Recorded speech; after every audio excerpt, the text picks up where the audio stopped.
ચાલો આજે એક મસ્ત વાર્તા સાંભળીએ, એક એવા સવાલ વિશે જે બહુ જ ઊંડો છે. વાર્તાનું નામ છે કો અરુખ. હવે આ સંસ્કૃત શબ્દનો મતલબ શું થતો હશે, અને એ આપણા માટે કેમ આટલો જરૂરી છે? ચાલો ને સાથે મળીને આ રહસ્યમય સફર શરૂ કરીએ. ક્યારે એવો વિચાર આવ્યો છે કે શું આ દુનિયામાં કોઈ એવું હશે જે ક્યારે માંદું જ ન પડે? મતલબ કે એકદમ નિરોગી જીવન. આ એવો સવાલ છે જેણે એક નાનકડા પંખીને વિચારવા પર મજબૂર કરી દીધું હતું. અને સાચું કહું તો આ સવાલ ક્યારેક ને ક્યારેક આપણા મનમાં પણ ડોકાયો જશે. તો આ છે આપણી વાર્તાનો હીરો, એક નાનું પણ બહુ જ જિજ્ઞાસુ પક્ષી. એ આમ તો આકાશમાં મજાથી ઉડતું હતું, પણ એનું મન છે ને એ શાંત નહોતું. એના મગજમાં એક સવાલ સતત ઘૂમ્યા કરતો હતો. અને એ સવાલ હતો કો રૂક. સંસ્કૃતમાં આનો સીધો સાદો અર્થ થાય કોણ નિરોગી છે, અથવા એમ કહીએ કે એવું કોણ છે જે કદી બીમાર પડતું નથી. સવાલ ભલે સાવ નાનો લાગે, પણ એનો જવાબ, અરે એમાં તો જીવનનું મોટામાં મોટું રહસ્ય છુપાયેલું છે. હવે જુઓ, આ પંખી કંઈ ખાલી અમસ્તું જ નહોતું ઉડતું. એણે તો પોતાના સવાલનો જવાબ શોધવા માટે એક મિશન જ ચાલુ કરી દીધું. એ તો ઘરે ઘરે ગયું અને જે પણ મળે ને એને એક જ સવાલ પૂછે, કોણ નિરોગી છે? પણ થયું શું ખબર છે?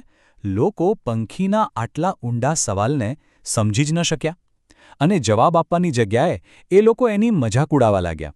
બધાને એમ જ લાગ્યું કે આ તો કોઈ પાગલ પંખી છે. બિચારા પંખીનું તો દિલ જ તૂટી ગયું. એ આટલો અગત્યનો સવાલ પૂછી રહ્યું હતું, અને બદલામાં એને શું મળ્યું? ફક્ત લોકોનું હસવું અને અવગણના. કોઈએ એની જિજ્ઞાસાને ગંભીરતાથી લીધી જ નહીં. લોકોની મજાકથી એ એટલું કંટાળી ગયું કે ખૂબ જ દુઃખી અને નિરાશ થઈ ગયું. એને તો એવું લાગવા માંડ્યું કે કદાચ આ સવાલનો કોઈ જવાબ જ નથી, અને એની આ બધી મહેનત નકામી ગઈ. આખરે એ હતાશ થઈને ગામની ભીડભાડથી દૂર શાંતિ શોધવા માટે જંગલ તરફ ઉડી ગયું, અને ત્યાં જઈને થાકીને એક મોટા ઘટાદાર ઝાડ નીચે બેસી ગયું. અને બસ અહીંથી જ વાર્તામાં એક જોરદાર વળાંક આવે છે. જે ઝાડ નીચે એ પંખી બેઠું હતું ને, બરાબર એની નીચે જ એક મહાન જ્ઞાની ઋષિ વૈદ્ય વાઘભટ્ટ ધ્યાન લગાવીને બેઠા હતા. ઋષિને જોઈને પંખીના મનમાં ફરીથી એક આશા જાગી. એણે હિંમત ભેગી કરી અને વિચાર્યું, ચાલો છેલ્લી વાર પૂછી જઉં. અને એણે ફરીથી પોતાનો સવાલ પૂછ્યો, કોરુખ, કોરુખ. અને આ વખતે તો જાણે જાદુ થયો. બીજા બધા લોકો કરતાં સાવ અલગ. ઋષિ વાઘભટ્ટે એકદમ શાંતિથી પંખીની વાત સાંભળી. એમને એના સવાલની ઊંડાઈ સમજાઈ. એમણે એની મજાક ન ઉડાવી.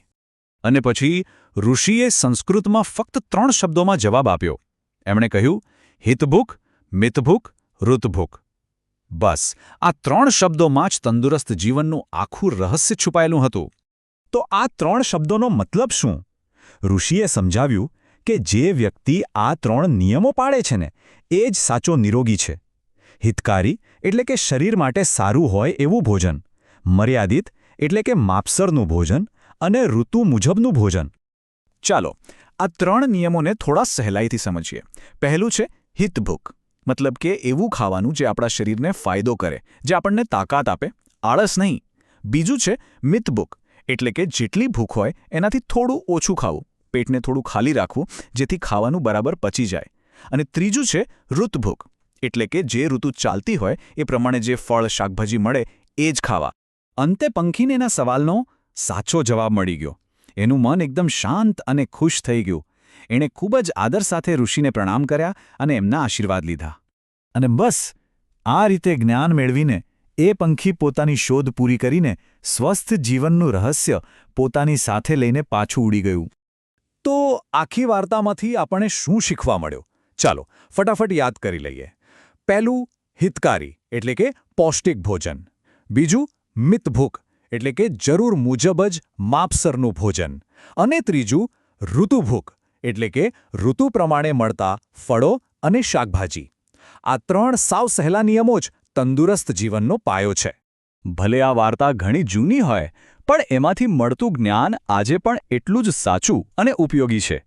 તો હવે અસલી સવાલ એ છે કે આ 3 નિયમોને આપણે આપણા આજના જીવનમાં, આપણી ભાગદોડવાળી જિંદગીમાં કેવી રીતે અપનાવી શકીએ? આના પર શાંતિથી વિચારવા જેવું છે, ખરું ને?